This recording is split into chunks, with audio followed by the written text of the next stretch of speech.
Yeah, so cavemen in the Holy Land. So this is sort of a progress report. I'm really interested in, as you know, hominin fossils. Put together that exhibit back there, and if you haven't seen it, I do encourage you to stop by and look at our 3D prints of original hominin fossils. It's about as close as you're going to get to the real thing. And it's a pretty exciting opportunity to be able to actually look at these things up close like that. Yeah, so I'm very interested in that sort of work. And as part of that, I have been trying to work through what does this mean for everything else, right? It's one thing to say, you know, I can reliably say that these are human and these are not human. But it's quite another thing to be able to say, well, this is what these fossils tell us about the flood, or this is what these fossils tell us about migration patterns after the flood, or this is what these fossils mean for the archaeology that we see people talking about, places like Stonehenge, things like that. And of course, the easiest way to sort of start thinking about how this works, at least the easiest in my mind, is to think about the Holy Land, right? Because if you think about, say, the Bronze Age in the UK, right? Where do we intersect that with what we read in the Bible that tells us about the history of the world? Well, I don't know. You know, the Bible doesn't talk about Stonehenge. The Bible doesn't talk about pyramids in South America or Central America. The Bible doesn't talk about the Iceman found in the Alps in Italy a number of years ago. So if I'm going to try to relate these hominins to something that makes sense from a biblical perspective, it makes sense to try to do this in a place where we have some biblical concepts of the history, and that would be Israel and the Middle East. Now, I'm not going to answer all of these questions. These are all really interesting questions, and these are sort of the questions that sort of animate my work and sort of drive me to do this kind of work. But I want to focus a little bit here on questions of archaeology, and especially this idea that the archaeology of Israel anchors everything that happens there in Israel to what is revealed in the Scripture. And we start here with one of the more startling discoveries. This is called the Tel Dan inscription. And it is the little white lettering here, right there. That is the name David. This is our first archaeological discovery of a reference to the house of David. It was quite controversial at the time. Archaeologists who have been quite skeptical of the history of Scripture, recorded in Scripture, have tried to, say, oh, that's really a different word, or it's something else. It's not really a reference to David. David's just a mythical hero figure who never lived, all that kind of nonsense. But that really hasn't been very successful. The Tel Dan inscription here seems to record references to actual events described in the Bible, and especially to the house of David. This is called the Menurpta Stele. This was originally found in Egypt. It is the first extra-biblical mention we have of Israel living in Israel. The people of Israel actually living in the Holy Land. So that's kind of a big deal too. So the archaeology, and this is the important idea here, the early archaeology of the Holy Land is really starting to fill out our understanding of the history of Israel.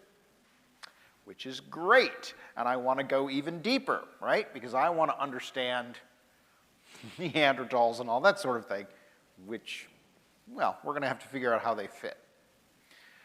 This is the Djoser Pyramid. This is the earliest pyramid that we have. It's sort of representing the monumental constructions going on in cultures surrounding Egypt. And that, again, is something familiar, right? We have mention of building projects while the Israelites are slaves in Egypt. They are enslaved in order to build treasure cities, as I recall. And of course, the earliest remains at Jericho. Are some more of these confirmatory ideas. There was a city of Jericho, and here it is. Here are some of its earliest walls that have been excavated. So again, we have all of these archaeological remains in the land of Israel that begin to anchor the Bible to this extra-biblical history, right? And show us, and this is the important thing, show us that the Bible's not just making up myths and legends, that the Bible is revealing real details about the real history of the land in which the Bible is set. Now, a little from the Holy Land, a little farther north, crossed over into the country of Turkey, we're going to come across this peculiar place. It's called Göbekli Tepe. It is remarkable. People don't get excited enough about Göbekli Tepe. It is a startling and strange place. The conventional dates put Göbekli Tepe, the conventional sort of evolutionary archaeology idea, puts Göbekli Tepe into the Stone Age. So you look at this picture here, and you can see all of these remarkable these structures here, and the stone walls all around them, all cut with no metal tools at all. They were all cut with stone. So Göbekli Tepe is a real puzzler. It's like finding a Stonehenge there in a place that's rather close to the Holy Land. Really startling. Going back into the Holy Land, we also find evidence of cultures, let's call them archaeological sites and remains, where we find no evidence of metal working and only find stone tools. One such system of these is called the Natufian. And so this is a Natufian mortar and pestle. All of the Natufian implements are rather sophisticated in their construction. This is, if you will, the Stone Age at its peak, when people have learned really well how to use stone and work stone to make tools that even we still recognize, right? I go to my local Mexican restaurant, and they will bring me a sizzling batch of deliciousness inside a stone pestle just like that, called a molcajete. It's made of vesiculated basalt. So even now, we're still sort of making these stone implements that look remarkably similar to this. Other places in the Holy Land. This one's mind-blowing to me. This is called Ohalo 2. So recently, there's been pretty historic low water marks in the Sea of Galilee.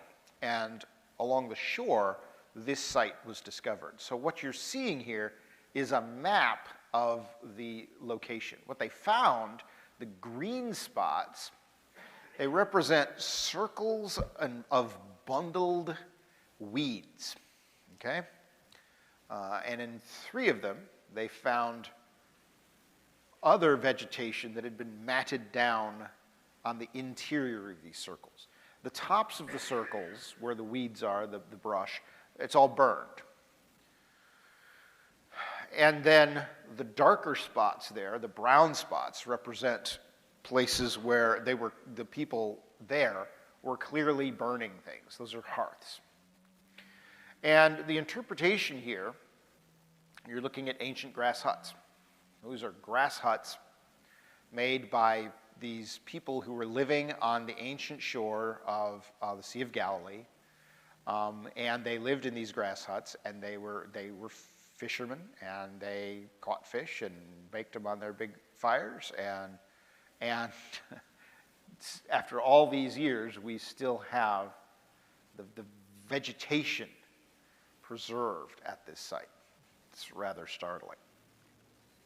And then we get into the more, in my opinion, the more interesting stuff. I think the archaeology of the Holy Land is fascinating, no doubt about it, but my first love is always going to be the hominins, right? So this is a partial skeleton found at Amud Cave. Amud Cave is, this is found at Kibara Cave. Kibara Cave is on the sort of near Mount Carmel. If you remember reading in the Bible about Elijah, right? And he told the king that it wasn't going to rain until he says so, and they go and they have a big showdown on Mount Carmel, where the prophets of Baal all gather together and try to call down fire on their sacrifice, and nothing happens. And then Elijah gets up and says, this sacrifice is too dry. Let's soak it in water first. So they soak it in water, and then he calls down fire from heaven to consume it. That's where this happened. So Kibara, and the fascinating thing about that is under this, we have this fantastically preserved partial skeleton of a Neanderthal. It's hard to make out, but the Neanderthal is basically laid out like this. So his arms are set over his torso. It is widely understood to be one of the most pristine Neanderthal burials anywhere. In fact, if you go back to our exhibit over there, that spine that you see is Kibara. That's Kibara II. The spine and the sacrum is from this skeleton here. And if I had time, I would have put the ribs on there too, but the ribs are a mess and hard to use, so I didn't put them on, but maybe someday. Kibara is remarkable, and it's right there next to Mount Carmel. A little farther north from Kibara, you'll find Tabun. Tabun Cave also contains a number of Neanderthals. Farther north again, north of the Sea of Galilee, still along the Jordan River, you'll find the Bridge of Jacob's Daughters, the Gesher Benet Yaakov, which has been the site of a series of remarkable discoveries involving stone tools and hearths and animal remains. We'll talk a little bit more about that later. Then south of the Sea of Galilee again, along the Jordan River, on the west side of the Jordan River, we have a massive cache of stone tools again. The site is called Ubaidiyah. So that's just a little bit of a tour, right? You go from the familiar, the House of David, Jericho, the pyramids, to the much less familiar. You hit to the Natufian and you're starting to think, okay, who were these people? And then you realize, oh my goodness, there's Neanderthals in the Holy Land. Who were they, right? So it might help us to sort of put this onto something like a timeline. So let's begin with the time of Christ. And if we map out then sort of the biblical timeline, and I realize that's probably very small print, but it's basically giving you King David roughly there, and the Exodus is roughly here, Abraham, and then the flood. And this is all according to, say, the Masoretic text. So if you have little dates in the margins of your Schofield Bible, that's all Masoretic dates, and that's where I got these dates. Now, if we add to this then the archaeological timeline, the sort of conventional secular archaeological timeline, this is what it's going to look like. It's going to be quite different. We start with the Tel Dan Stela, which is where we would expect it to be. If you're going to mention the house of David, you should be after David lived, right? And sure enough, if you put David around 1000 BC, that's actually probably a little late for David, but somewhere around there. Tel Dan Stela is about 800, so that's good. The Menurpta Stela, about 1200 BC. So folks who think that the Exodus took place in the 13th century BC, I'm not sure how that works with the Tel Dan Stela, because it seems to be speaking of Israelites living in Israel as a people that is being harassed by the Egyptians. That makes sense if it's the period of the Judges. I'm not sure how that makes sense if the Exodus has literally just happened and they're still wandering in the wilderness. So it's a little bit of a puzzle, but it all fits very nicely. Then we have the earliest pyramid, the Djoser step pyramid, 2600 BC. So now we've actually hit the pre-flood world, or so it seems. If you just take their dates as completely accurate, yeah. So now we've got a puzzle here, because you can't have a pyramid survive the flood. That's just not going to work. And it gets worse, right? The incongruence between the dating. So we end up with the earliest remains at Jericho from 8000 BC. Göbekli Tepe goes back another millennium, and I think millennium and a half before that. The Natufian period then immediately precedes Göbekli Tepe. Natufian being that nice stone mortar and pestle I showed you. And then prior to that is the Kabaran period. That's Ohelo II and their little grass huts on the shore of the Sea of Galilee. And now I've run out of room, and I haven't even gotten to the Neanderthals yet. So I got to make more room here. So the next ones that you encounter, Kibara Cave and Amud Cave, they're Neanderthal remains. Then Tabun at 100,000 years ago, and then 130,000 Nesher Ramla, which is like a karstic depression in the south. Judean hills, and then you got to go farther back even still. Gesher Bennett Yaakov, the stone tools there are dated conventionally at 700,000 years, and Ubaidiyah is dated conventionally at 1.2 million. Okay, well, so we've all known, as young age creationists, this shouldn't become as any big shocking surprise to anybody. We've all known that, there's something fishy about the conventional dating system if the Earth really is only a few thousand years old, right? There must be some way to sort of arrange things and reinterpret things in order to comport with what we understand to be biblical history. So the question is, how do we do this, right? And this is my big question. How do you relate this, let's just call it a simple framework here, creation, fall, flood, and Babel, right? And I've put it on a little timeline there. How does that relate to these early, what appear to be early archaeological remains from the land of Israel? Good question.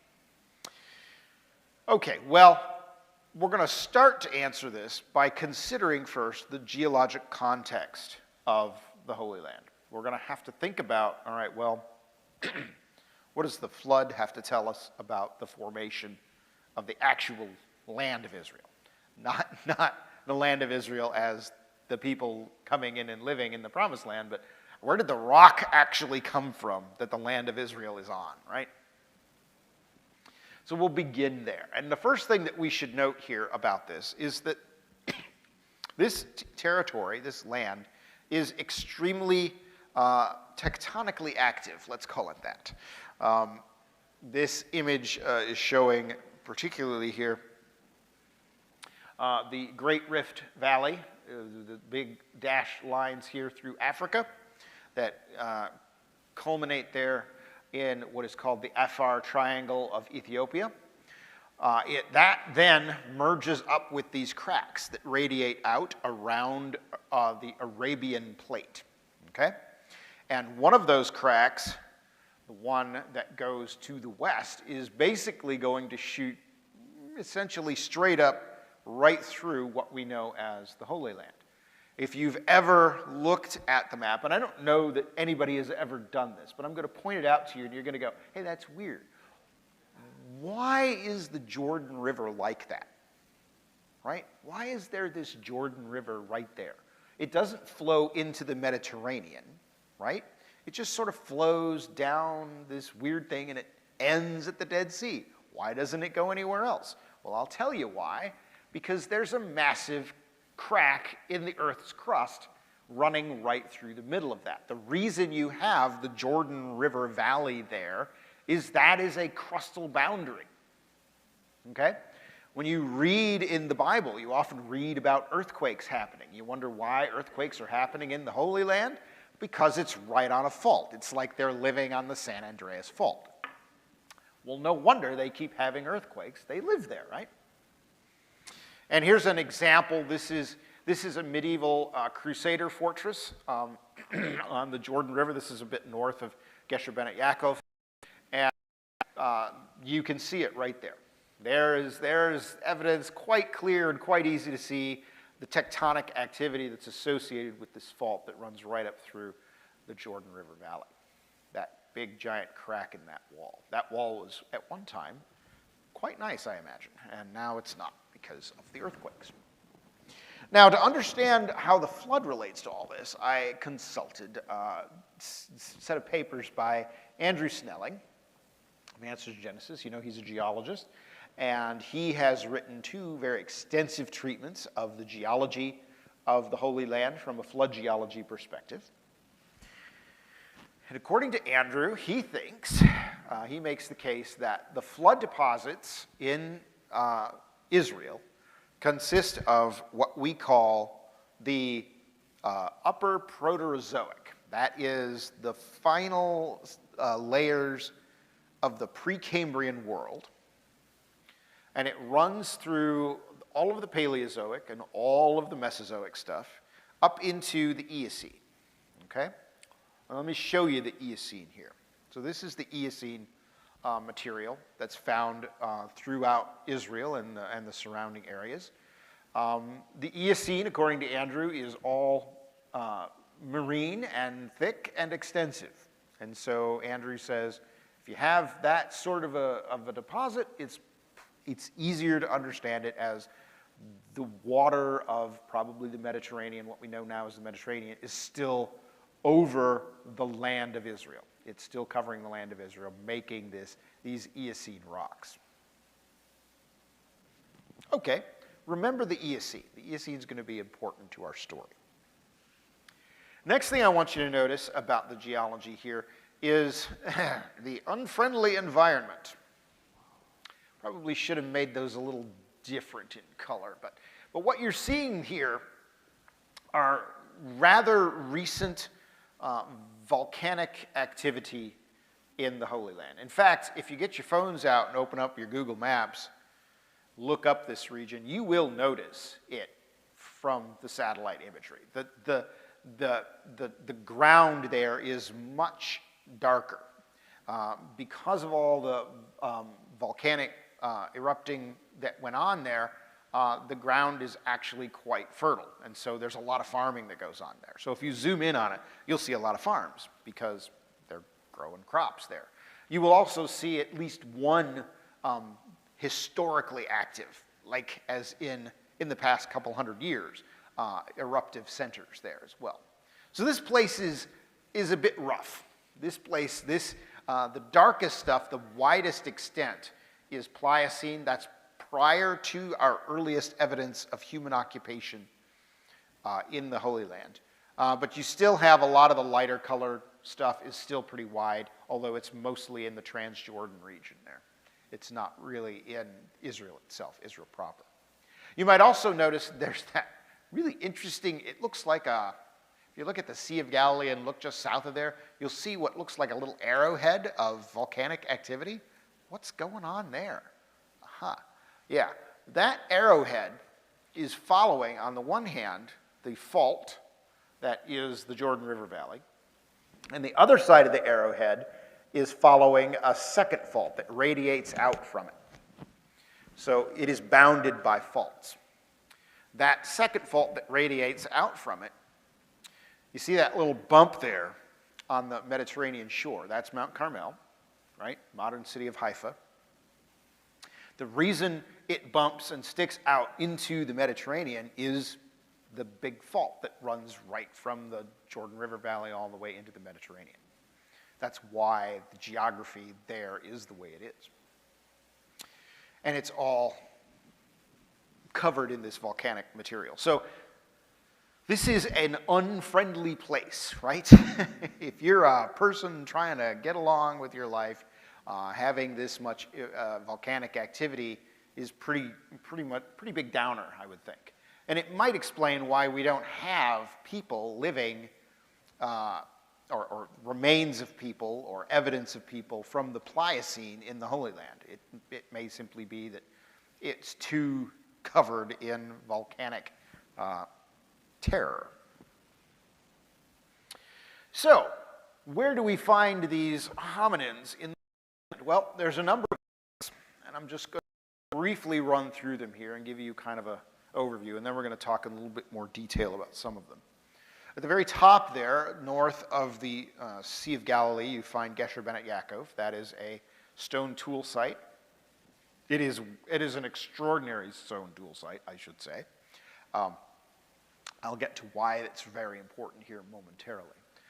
Then just south of that, on the western shore of Galilee, you will find a gully with a stream at the bottom of it called Nahal Amud. And along the side of Nahal Amud, there are a series of caves. There are 4 caves.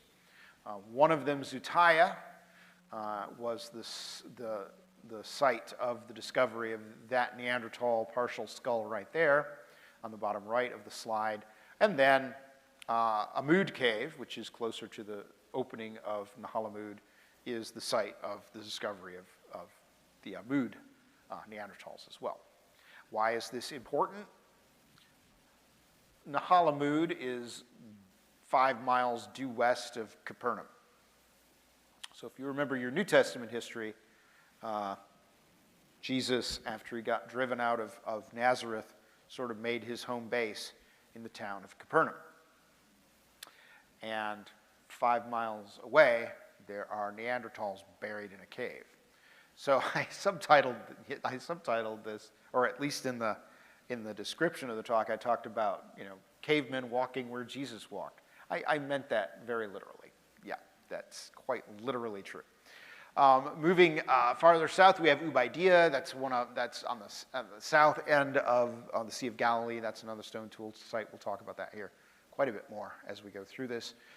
There in the middle, between Ubaidiyah and the sea, that is Kafsa Cave. Kafsa is another Kafsa, it blows my mind. You remember in the New Testament where Jesus is teaching in the synagogue, right? And he starts to have a little argument with the people in the synagogue. And he finally says, hey, look, before Abraham was, I am. And they all lose it. And they get angry, and they drag him out, and they're going to throw him down a cliff, right? And this happens in Nazareth. That cliff is traditionally identified with a place called Mount Precipice. It's a beautiful overlook of the Jezreel Valley from the city of Nazareth. And at the base of Mount Precipice is Kafsa Cave. And in Kafsa, we find many layers of beautiful stone tools, Mousterian tools, the kind of tools that Neanderthals make, and oddly enough, a bunch of Homo sapiens skeletons, which that's really intriguing. So you've got a cave where there's a bunch of what we would normally think of as Neanderthal tools, but the bodies there buried are Homo sapiens. And, you're talking about maybe 2 miles south of the Church of the Annunciation, which again is one of those traditional sites. It was said to be where Mary, where the angel Gabriel appeared to Mary. So, and you know, as a kid growing up in rural farm country in southern Michigan, I explored the woods and the hills and the fields all around my home. I knew every little nook and cranny. I find it really likely that Jesus knew about that cave. And I don't mean that in the sense of being all-knowing in God. I mean that in the sense of he probably played around that cave as a little kid because it was right there. It was unmissable. All right, then over on the shore of the Mediterranean, we have several caves.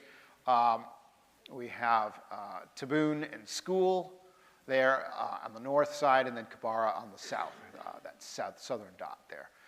Tabun, the site of Neanderthal remains, and then School is another one of these odd ones where you have a bunch of Neanderthal tools and Homo sapiens skeletons, which is peculiar. And then Kabara, again, the site of that exquisitely preserved Neanderthal torso. And then farther south there in the Judean hills, we have this place called Nesher Ramla. It's a divot. It is a depression in limestone, and at the bottom of that depression, there's a bunch of stuff deposited that was excavated, including a skull fragment and jaw fragment that looks kind of like a Neanderthal as well. So that's a quick overview of some of the more important sites here. There are other stone tool sites that I haven't mentioned, but these are the ones that I want to really focus on here. First of all, Ubaidiyah. Ubaidiyah is pretty fascinating stuff. Ubaidiyah is an anticline deposit, so that those purple layers there are meant to represent the anticline of Ubaidiyah. And you might wonder, what in the world is an anticline? I had to look it up to make sure I got the story right, but here's how an anticline works, right? Originally, there were these flat layers, right? And then, at some point, there was an earthquake. And that earthquake created a bulge. It basically folded those layers up, so that what happens is down there in the middle of that bulge is the oldest stuff that used to be flat on the bottom. And then as you move away from the bulge, the center of the bulge, things get younger and younger. And so eventually, that bulge then was eroded off and flattened, and so now we have this weird flat surface where the layers are basically perpendicular to the ground, which is really weird. And the layers, the oldest are in the middle, and as you move out, they get progressively younger. And that's purely by our understanding of stratigraphy, right? The bottom layers have to come first. So the weird middle layer there is the original bottom layer, and it's just been warped and distorted. This site is discovered, abundant animal remains have been discovered there. 2 hominins that we know came from 2 hominin specimens, which we will talk about, come from this site as well. And there we find thousands of these stone tools. It does not appear to be an occupation site, which I think is really interesting. It was a shoreline, possibly exploited for water or food by these early people as they moved in and out, but they didn't stay. They didn't light fires. There's no occupation surfaces or evidences like that. The oldest toward the center of the site look like Oldowan tools from Africa. They are essentially just a big rock that has been smacked in order to break off a flake that is then useful for cutting. And as you move out from the center, you get Acheulean hand axes, where they're sort of teardrop shaped. They're shaped on both edges, on both sides. They look quite impressive. Somebody took a lot of time and effort to intentionally plan chipping the rock away to make that shape. And that's one of the hand axes from Ubaidiyah, right there, that sketch. Now, Gesher Bennett Yaakov, or what I should mention also here, the hand axes found at Ubaidiyah, this is important, are made of flint. The most frequent material that these people use to make these hand axes is flint rock. So keep that in mind as we move forward. Now, Gesher Bennett Yaakov, again, this is another amazing site. Yeah, there's 15 archaeological horizons. They are roughly parallel with the current course of the river. The green there represents various sites, various horizons in the archaeology. The oldest is the furthest away from the river, and they get younger as you get closer to the river. That makes sense, right? You can imagine, as you look at this diagram, you can imagine the river, the course of the river, closer to the dark green at the top, and then it progressively moves farther and farther to sort of the left on the diagram, farther to the west, and leaves behind these progressively younger and younger sediments as it moves. The black squares there represent some of the extensive excavation that's gone on. And more than 10,000, more than 11,000 Acheulean-type tools have been recovered.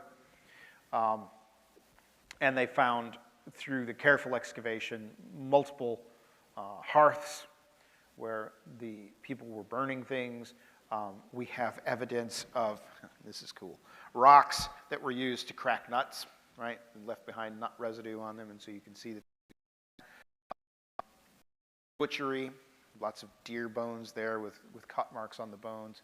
And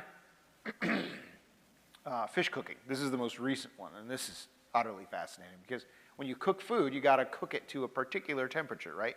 If you cook it too much, it burns, and it's no good. You don't want to eat that. So it turns out there are chemical signs in the bones of fish that can tell you that roughly the temperature that that fish was heated to.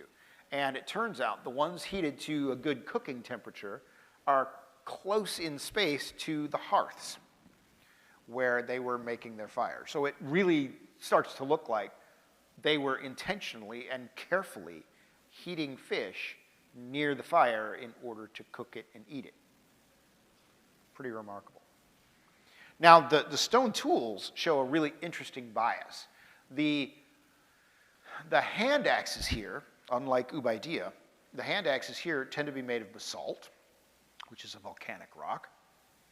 The hammer stones, the sort of stones that you would use to knock into another stone to chip off something, those are made of limestone. And then the flake cutter pieces that they use, those came from flint again. Flint, there's that flint again. So where's all this flint coming from? Right? Well, we live in a remarkable age where we have all sorts of really cool technologies that can tell us fairly precisely where stone tools actually come from. We can test them using fluorescence technology and say, okay, this is the chemical composition of this tool, and it matches the survey of all these rock locations in the area. And we know there are 4 locations where ancient hominins were accessing these rocks. And the cool part about it is we can actually find the evidence. You know, we can see somebody was here picking up rocks and smashing them into smaller pieces that could then be used for knapping. We have the evidence that that was happening.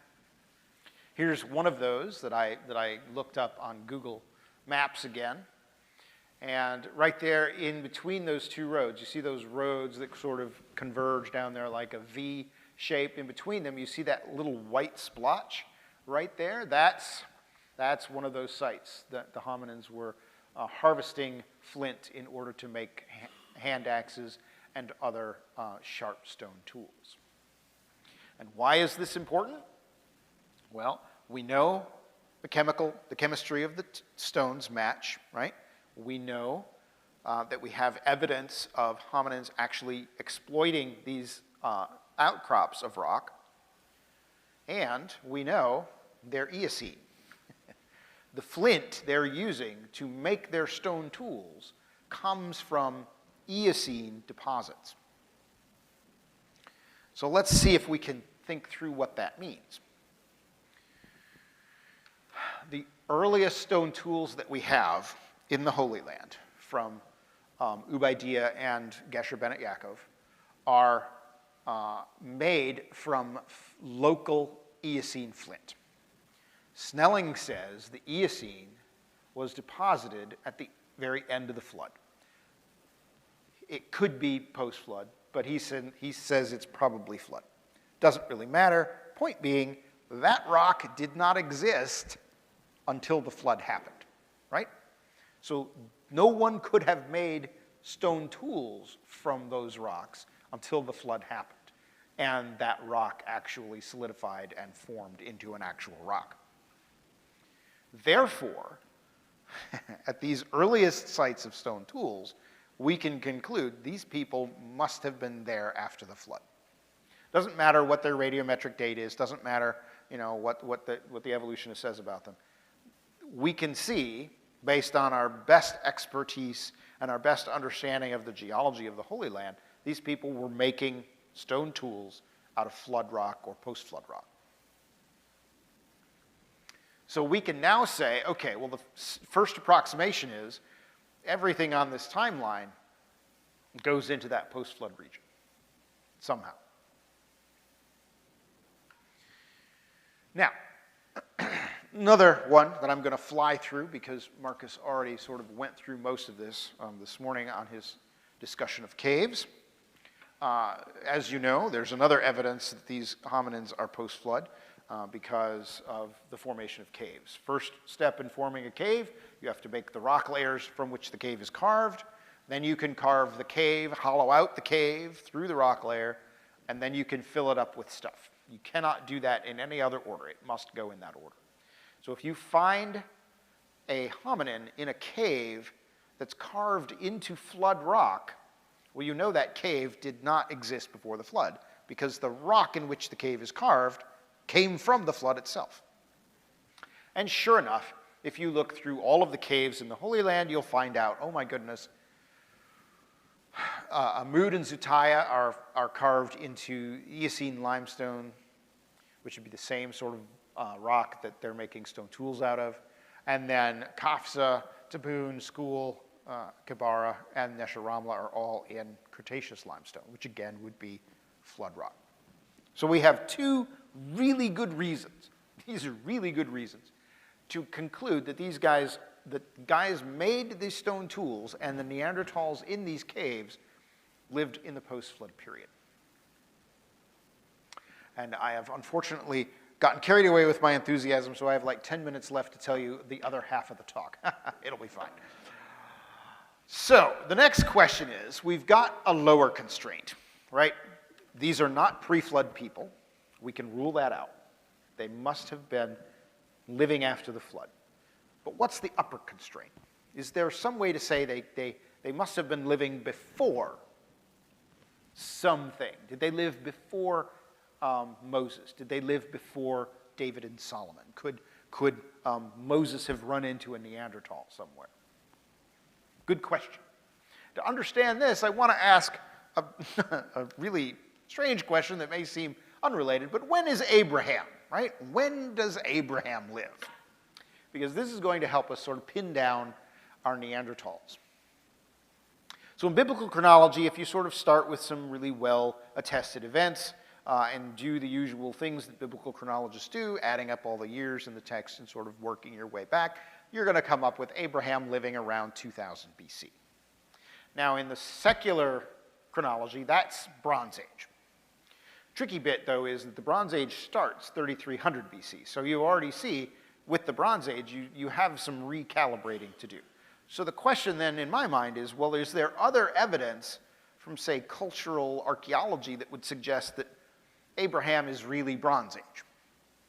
And I'm taking this next list from an article by Kenneth Kitchen, which you can look up on the internet, dealing with the Patriarchs living in the Bronze Age. Pretty cool. And if you want that article, I can share that with you. The first thing that Kitchen points out one of the things that Kitchen points out, when Abraham in Genesis 12 goes down to Egypt because of the famine, he meets Pharaoh there. Now, if you think about travel, Abraham only really needs to go to the Nile Delta. He doesn't really need to go down deep into Egypt, right? Because the Nile Delta is fertile and it's got plenty of food. So that's pretty much where he would need to stop. And it turns out that in the Bronze Age, there are Egyptian palaces in the Nile Delta, in the eastern Nile Delta, where Abraham could easily have run into Pharaoh. So that makes sense.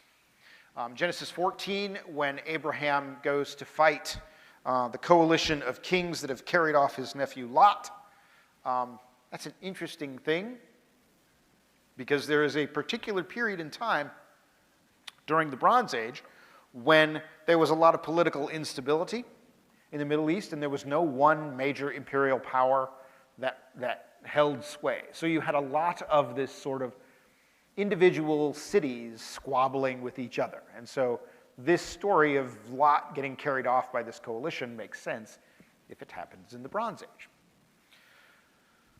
Another one. This one is totally unfamiliar to me, and I cannot verify it because I'm not a language expert. But Kitchen says that the names Ishmael, Isaac, Jacob, and Joseph all begin with a particular letter form called the Amorite imperfective. And he shows in his paper that that form of name is extremely common in the Middle Bronze Age, right? So if Abraham is early Bronze Age, his descendants are Middle Bronze Age. And if they're all this interesting name form, that would make sense. And the last thing he points out is that there is the price of slaves goes up throughout antiquity, from the Bronze Age to, say, the Persian Empire.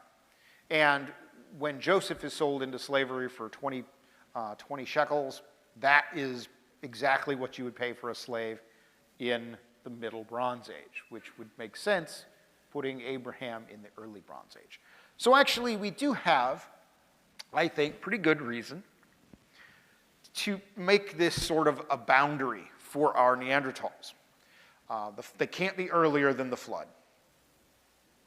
And they can't be, and maybe they're not any later than the Bronze Age. Or, well, how do we know that? How do we know they can't be any later than the Bronze Age? All right, so some observations first of all. One thing that we find when we read about all these dig reports for the Neanderthals are found with stone tools. They're found with hearths. They're found with animal remains that have been butchered. But they're not found with pottery. They're not found with metal. They're not found with other things that you would find in a site that is from the Bronze Age. And likewise, when you dig up Bronze Age remains, where you have pottery and metals like bronze and so forth, you don't find Neanderthal remains. You find Homo sapiens remains. So there seems to be this segregation. But the question is, how do we know the segregation is a segregation in time, right? How do we know? One interpretation would be that there were Neanderthals at one time, they left, and Homo sapiens moved in and brought us the Bronze Age. The other option is that they just lived in different places and they didn't talk to each other, right?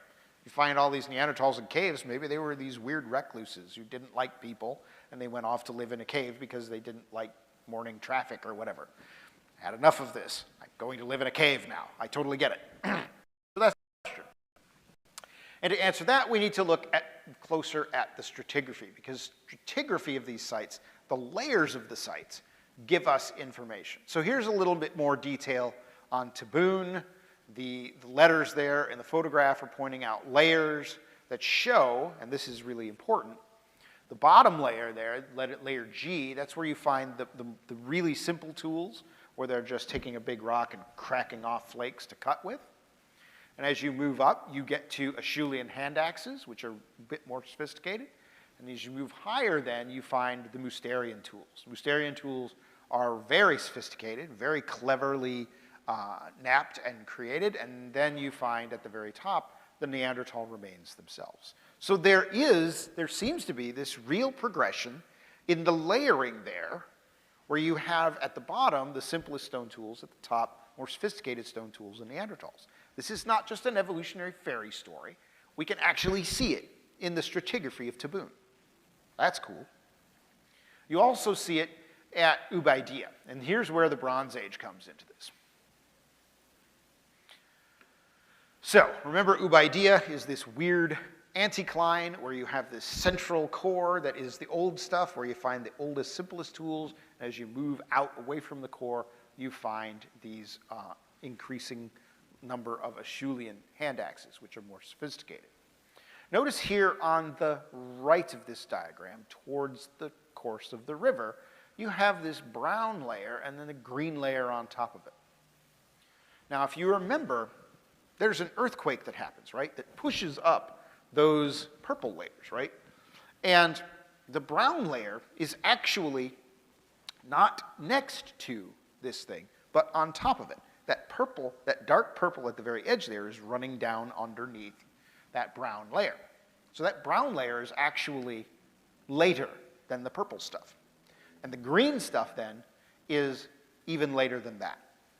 And that green stuff is where you find a tell. Now remember, a tell in the ancient Near East, that is a big mound where people have been living for a very long time. They had their little cities there.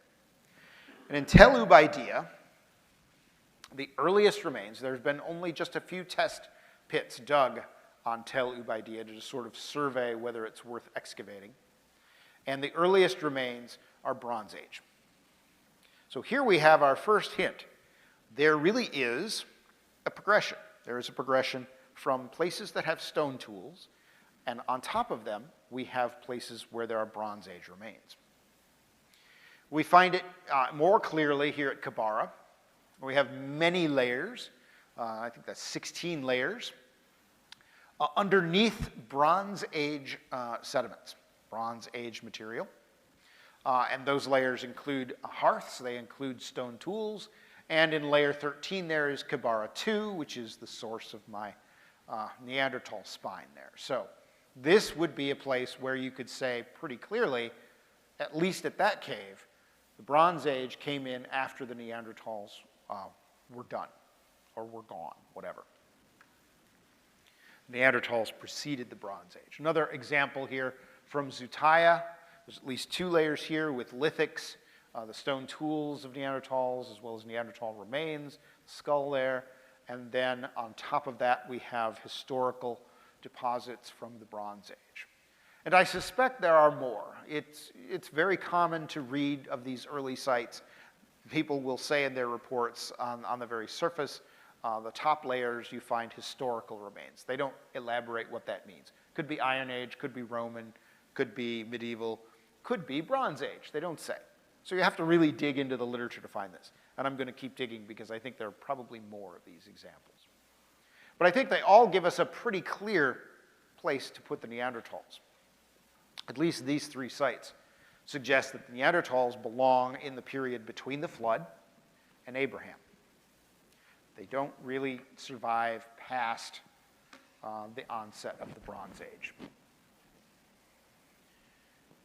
Okay, well that's interesting. So what were these people like? Well, first things that they're like, they're crafty, right? They can make these amazing stone tools that are really, really extraordinary. So this is a Ubaidiyah hand axe, showing you all the different flakes that had to be taken off in order to shape it into that very distinctive hand axe form. We know they were cooks. We have multiple sites, Gesher Bene Yaakov, Ohelo II, Kibara Cave. They're all places where we find evidence of hearths, where Neanderthals were making things and cooking, or other early hominins. And they're diverse, they're different. And this to me is really interesting. So this doesn't seem like much, but it's a human backbone piece. It is from a juvenile, because it is not yet fully formed, the ring, right? The ring that goes around the spinal cord. That is characteristic of your mature backbone. This piece hasn't got the ring. So that tells us it's not an adult yet. Now, what makes this interesting is if you think about the way bones develop, this level of development, in terms of the boniness of it, happens between 3 and 4 years in human beings. By the time you're 5, you've progressed beyond this. It's much more bony. Problem with this is the size of this is quite big.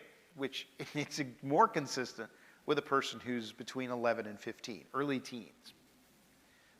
Which, okay, well, what does that mean? Well, I don't know. Does that mean that their bony development is delayed into their teens? Or does that mean that you have really big 3 and 4-year-olds running around? Not sure. But they're not developing exactly the same way we are. That's kind of the point here. They have a different way of developing. They are different from us. So, let me wrap it up because I'm slightly over. Thank you for your patience. I'm really excited about this stuff. It's always fun to talk about it. So, cavemen in the Holy Land, yes, there are. And I think we've here some really good reasons to say these people lived after the flood in a pretty turbulent time of lots of earthquakes and lots of volcanoes, but they did live there at that time. They are found in places where we can see Bronze Age material on top that is not mixed in with the Neanderthals. The Neanderthals are not mixed in with the Bronze Age. So they appear to have lived there before the Canaanites arrived. And that raises a host of other questions. And I'd be happy to answer those, or at least try to, at the Q&A this afternoon. So thank you for your attention. Thank you for your patience. I love talking about this stuff. I could go on, but I won't because it's lunchtime. I'm hungry.